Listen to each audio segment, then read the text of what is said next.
স্নেহের 2024 সালের নতুন বছরের নবম শ্রেণীর ছাত্রছাত্রী বন্ধুরা, আশা করি তোমার সবাই ভালো আছো। আজ আমরা যে বিষয়টি নিয়ে আলোচনা করব নবম শ্রেণীর সেকেন্ড সেমিস্টার অর্থাৎ দ্বিতীয় পর্যায়ক্রমিক মূল্যায়নের ভূগোলের কোশ্চেন পেপার নিয়ে। দেখো সরাসরি স্ক্রিনে কিন্তু আমরা নবম শ্রেণীর সেকেন্ড সেমিস্টার অর্থাৎ দ্বিতীয় পর্যায়ক্রমিক মূল্যায়নের ভূগোলের কোশ্চেন পেপারটা দেখতে পাচ্ছ। ফুল মার্কস তোমাদের রয়েছে 40 আর সময় তোমাদের রয়েছে 1 ঘন্টা 30 মিনিট।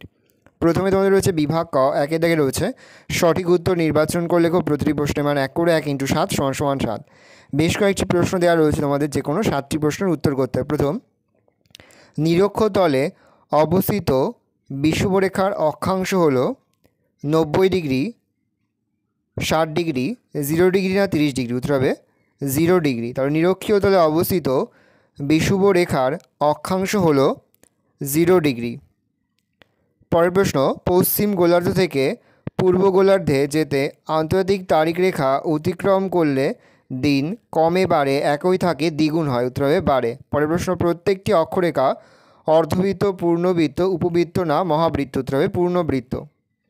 পরের প্রশ্ন, পাঁচ সংস্থান তত্ত্বের জনক বলা হয় উইলসন, ম্যাকেঞ্জি, পিচো না মর্গানকে? উত্তর হবে পিচোকে। প্রশ্ন, ভারতে অবস্থিত একটি ক্ষয়জাত মালভূমির উদাহরণ হলো দাক্ষিণাত্য মালভূমি, ছোটনাগপুর মালভূমি, তিব্বত মালভূমি, মালব মালভূমি? উত্তর হবে ছোটনাগপুর মালভূমি। পরিবেশ, শুধুমাত্র যান্ত্রিক আবহবিকার দেখা যায় মেরু, সাভানা, ক্রান্তীয় মৌসুমি না নিরক্ষীয় জলবায়ু? উত্তর হবে মেরু জলবায়ুতে। প্রশ্ন, মরু অঞ্চলের পর্বতের পাদদেশীয় ভূভাগ ক্ষয় পেয়ে তৈরি হয় বাজাদা, ওয়াদি, প্লায়া না পেডিমেন্ট? উত্তর হবে পেডিমেন্ট। প্রশ্ন, কোন নদীকে পশ্চিমবঙ্গের দুঃখ বলা হয়?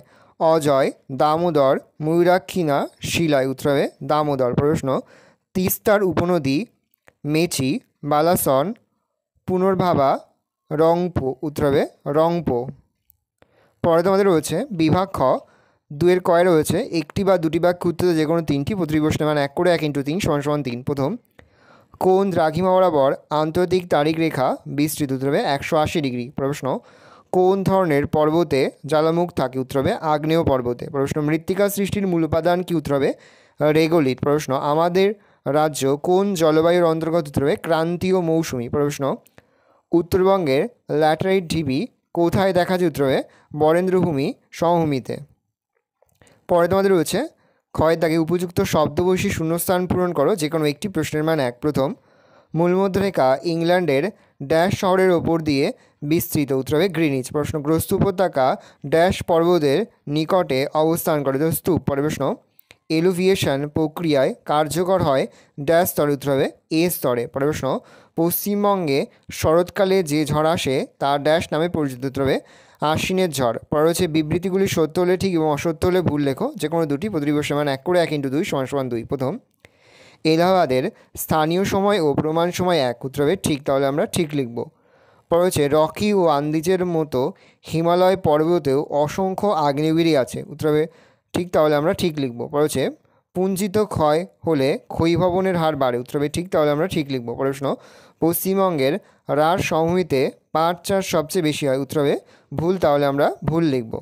পরে হচ্ছে ক্ষয়ের দাগে স্তম্ভ মেলাও।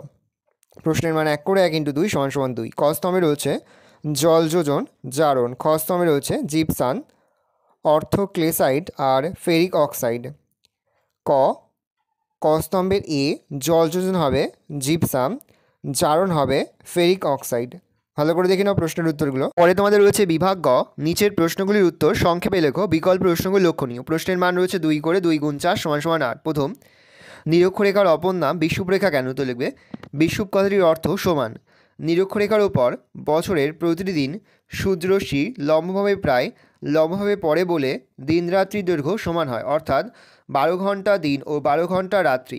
সেই কারণে এই রেখাটির অপর নাম বিষুবরেখা। অথবা ভৌগোলিক জালক কাকে বলে? তো লিখবে দুটি স্থির মেরুবিন্দু উত্তর মেরু ও দক্ষিণ মেরু সংযোগকারী কাল্পনিক রেখাটিকে অক্ষ বলে। গ্লোবের মধ্যে পূর্ব থেকে পশ্চিমে কাল্পনিক অক্ষরেখা এবং উত্তর থেকে দক্ষিণে কাল্পনিক দ্রাঘিমরেখা জালের মতো বেষ্টন করে থাকে। একে ভৌগোলিক জালক বলে। এই রেখাগুলির মাধ্যমে কোনো স্থানের অবস্থান নির্ণয় করা যায়। পাত কি? উত্তর লিখবে অ্যাস্ট্রোস্ফিয়ারের উপর ভাসমান ও চলনশীল শিলামণ্ডলের শক্ত ও কঠিন খণ্ডগুলিকে পাত বলে। 1956 খ্রিস্টাব্দে কানাডার ভূপদার্থবিদ জেটি উইলসন প্রথম পাত বা প্লেট শব্দটি ব্যবহার করেন। ভূত্বকে 7টি বড় পাত, 8টি মাঝারি পাত ও 20টিরও বেশি ছোট পাত আছে। উদাহরণ: ইউরেশীয় পাত, প্রশান্ত মহাসাগরীয় পাত প্রভৃতি। অর্থনীতির বাজাদা কী? কোনো মরু অঞ্চলে পর্বত পাদদেশ নিম্নাংশে জল ও বায়ুপ্রবাহের সম্মিলিত কার্যে টুকরো টুকরো পাথর বা বালিকণা সঞ্চিত হয়ে যে সমতল ভূমিভাগ গঠন করে তাকে বাজাদা বলে। নগ্নিভবন কাকে বলে? আবহবিকার ক্ষয়ীভবন এবং পুঞ্জিত ক্ষয়ের সম্মিলিতভাবে শিলাস্তরের উপরিভাগ বিচ্ছিন্ন হয়ে অপসারিত হলে অভ্যন্তরভাগ উন্মুক্ত হয়ে পড়ে। এভাবে শিলাস্তরের ভিতরের অংশ ভূপৃষ্ঠে উন্মুক্ত হলে তাকে নগ্নিভবন বলা হয়। সুতরাং নগ্নিভবন হলো আবহবিকার ক্ষয়ীভবন ও পুঞ্জিত ক্ষয়ের সম্মিলিত ফল। অথবা রয়েছে ধাপ চাষ বা স্টেপ ক্রপিং কি? উত্তর লিখবে পাহাড়ি অঞ্চলে ঢাল কয়েকটি ভাগে কেটে ধাপের সৃষ্টি করে প্রবাহমান জলের গতি প্রশমিত করা হয় এবং কৃষিকাজে ব্যবহার করা হয়। আজকে ধাপ চাষ বা স্টেপ ক্রপিং বলে। এর ফলে পাহাড়ের ঢালে মৃত্তিকা ক্ষয় কম হয়। তাল কাকে বলে? তাল কথার অর্থ নিম্নভূমি বা হ্রদ। সমগ্র কোচবিহার জেলা, জলপাইগুড়ি দক্ষিণাংশ, উত্তর দিনাজপুরের উত্তরভাগ, মালদা জেলার মহানন্দা কালিন্দী নদীর মধ্যবর্তী এলাকায় অবস্থিত নিচু ভূমিগুলিকে স্থানীয় ভাষায় তাল বলে। অথবা ত্রাসের নদী কাকে বলে এবং কেন? তিস্তা নদীকে ত্রাসের নদী বলা হয় কারণ পার্বত্য অঞ্চলের এই নদী অত্যন্ত খরস্রোতা এবং বরফ গলা জলে পুষ্ট। এই নদীতে বর্ষার জল প্রচণ্ড জলস্থিতি ঘটায়, ফলে প্রায় প্রতি বছর তিস্তা নদীতে প্রবল বন্যা দেখা দেয়। এই কারণে তিস্তা নদীকে ত্রাসের নদী বলা হয়। পরে তোমাদের রয়েছে বিভাগ ঘ।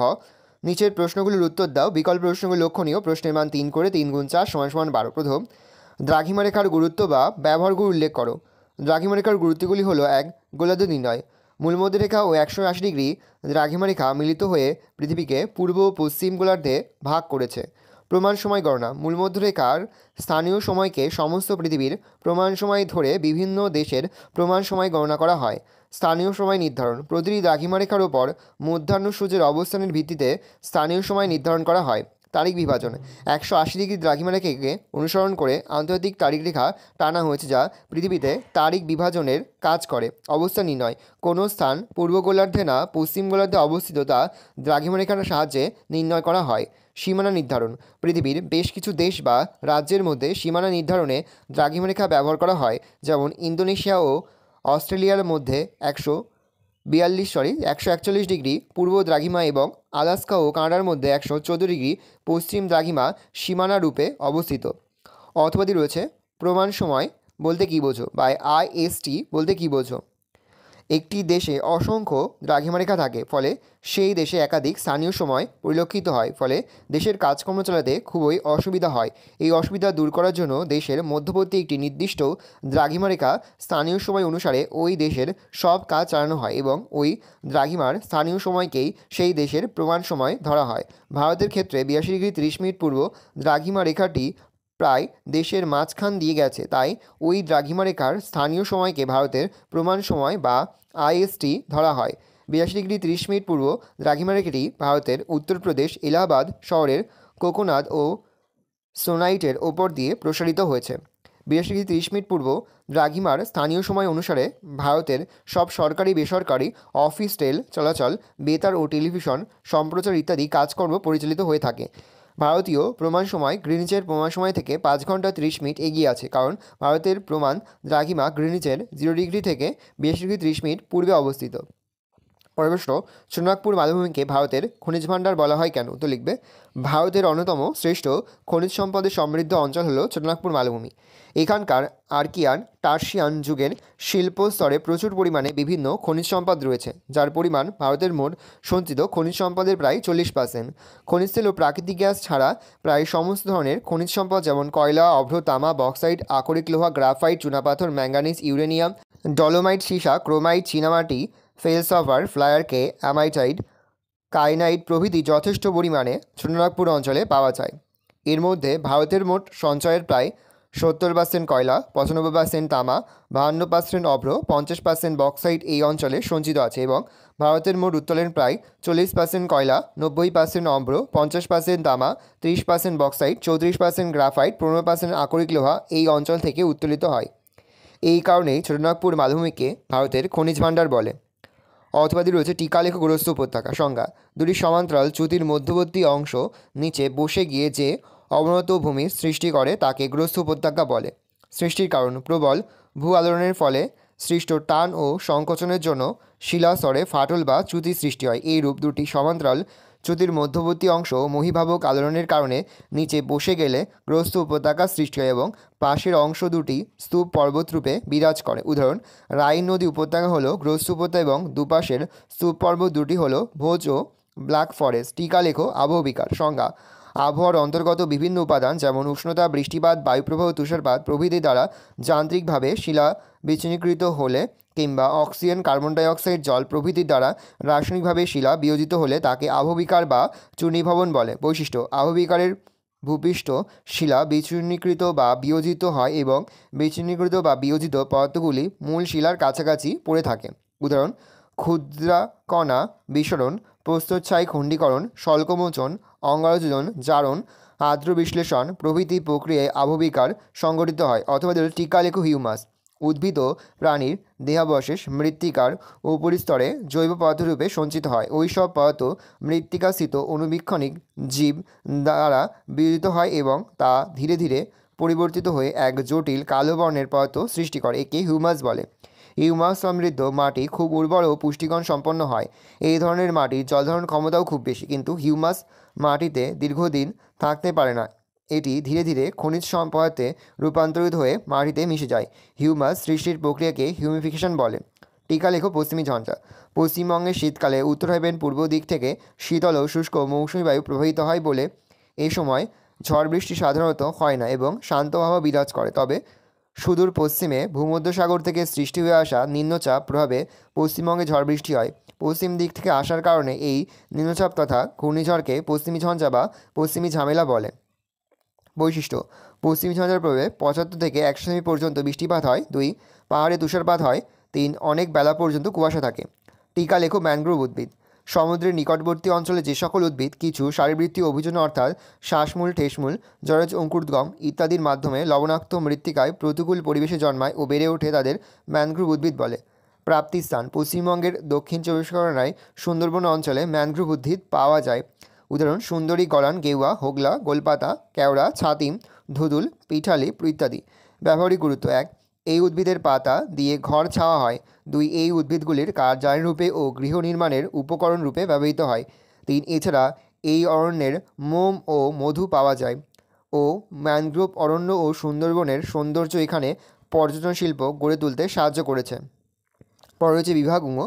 নিচে যে কোনো একটি প্রশ্ন দেওয়া, প্রশ্নের মান 5। প্রথম: অক্ষরেখা ও দ্রাঘিমারেখার পার্থক্য নির্ণয় করো। পরে রয়েছে 5 সংস্থান তত্ত্বের ভিত্তিতে ভঙ্গিল পর্বতের উৎপত্তি আলোচনা করো। অক্ষরেখা দ্রাঘিমারেখার পার্থক্য উত্তরটা দেখে নাও। 3টি ছক কাটবে, একটা লিখবে বিষয়, একটা লিখবে অক্ষরেখা, একটা লিখবে দ্রাঘিমারেখা।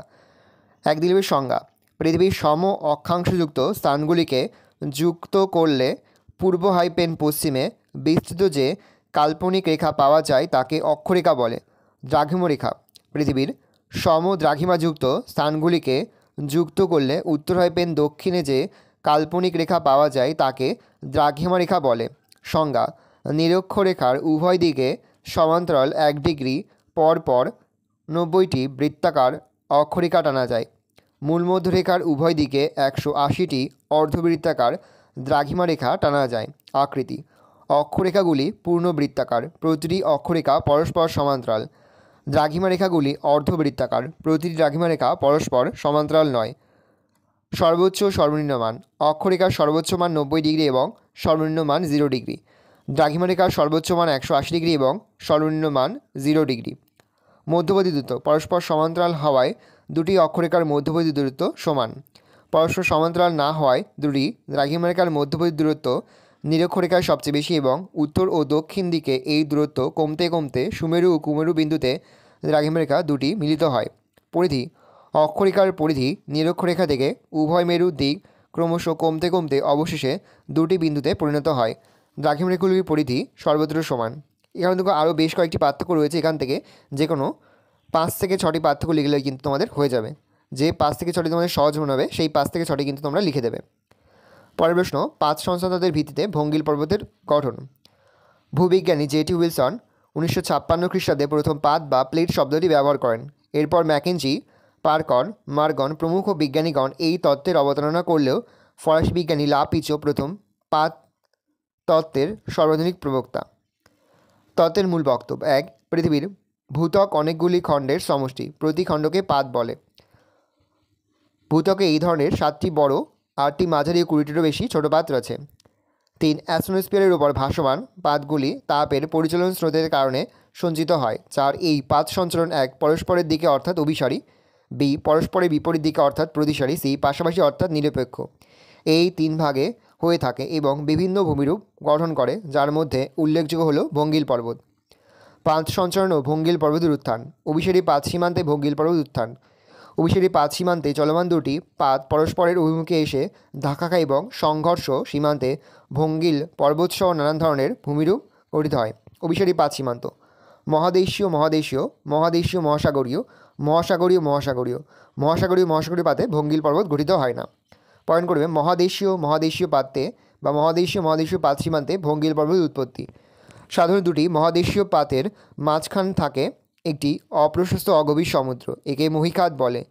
নদ নদীর মধ্যে আসা পলি সঞ্চিত হয়ে এই মহীখাত ভরাট হয়। একদিকে মহাদেশীয় পাত দুটি যত পরস্পরের দিকে এগিয়ে আসে ততই মহীখাত সংকীর্ণ হয় এবং পলিরাশি ভাঁজপ্রাপ্ত হয়ে উপরে উঠে ভঙ্গিল পর্বত গঠন করে। চিত্রটা দেখে নাও। পয়েন্ট করে উদাহরণটা দেখে নাও। পরের পয়েন্ট করবে: মহাদেশীয় মহাসাগরীয় পাত সীমান্তে ভঙ্গিল পর্বত উত্থান।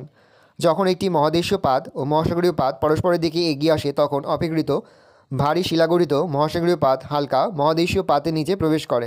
ফলে মহাদেশীয় পাতের প্রান্তে সঞ্চিত পলিরাশি ভাঁজ খেয়ে উপরের দিকে উঠে ভঙ্গিল পর্বত গঠন করে।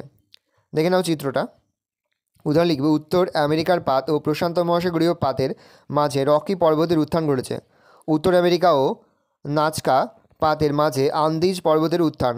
অস্ট্রেলিয়া পাত ও প্রশান্ত মহাসাগরীয় পাতের মাঝে গ্রেট ডিভাইডিং রেঞ্জের উত্থান ঘটেছে। ভালো, তোমরা উত্তরটা দেখে নাও। তার পাশাপাশি তোমরা কিন্তু চিত্রটা এঁকে দেবে। চিত্রটা এঁকে দিলেই তোমরা কিন্তু ফুল মার্কস পেয়ে যাবে। ভালো করে দেখে নাও, খুবই গুরুত্বপূর্ণ একটা প্রশ্ন। পশ্চিমবঙ্গের জলবায়ুতে মৌসুমী বায়ুর প্রভাব আলোচনা করো। পশ্চিমবঙ্গের জলবায়ুতে মৌসুমী বায়ুর প্রভাব নিম্নরূপ। 1 দিয়ে পয়েন্ট করে ঋতু বৈচিত্র্য। ভালো করে দেখে নাও, আমি আর মুখে বলছি না, মুখে বললে ভিডিওটা টাইম পরে যে তোমাদেরই অসুবিধা হয়। তোমরা কিন্তু আস্তে আস্তে স্ক্রল ডাউন করে বা স্ক্রিনশট নিয়ে কিন্তু সম্পূর্ণ উত্তর তোমাদের খাতে নোট ডাউন করে নেবে। 2 দিয়ে পয়েন্ট করবে উষ্ণতা। 3 দিয়ে পয়েন্ট করবে বৃষ্টিপাত। ভালো করে দেখে নাও। 4 দিয়ে পয়েন্ট করবে আগমনের অনিশ্চয়তা। 5 দিয়ে পয়েন্ট করবে প্রাকৃতিক ঝঞ্ঝা। 6 দিয়ে পয়েন্ট করবে শীতল উত্তর হাইবেন পূর্ব মৌসুমী বায়ুর প্রভাব। 7 দিয়ে পয়েন্ট করবে আর্দ্র গ্রীষ্মকাল ও শুষ্ক শীতকাল। 8 দিয়ে পয়েন্ট করবে উষ্ণতার উপর প্রভাব। নাও, এই রয়েছে টোটাল তোমাদের সেকেন্ড সামেটিভ অর্থাৎ দ্বিতীয় পর্যায়ক্রমিক মূল্যায়নের নবম শ্রেণীর ভূগোলের কোশ্চেন পেপার। ভালো, তোমার কোশ্চেনটা দেখে নাও।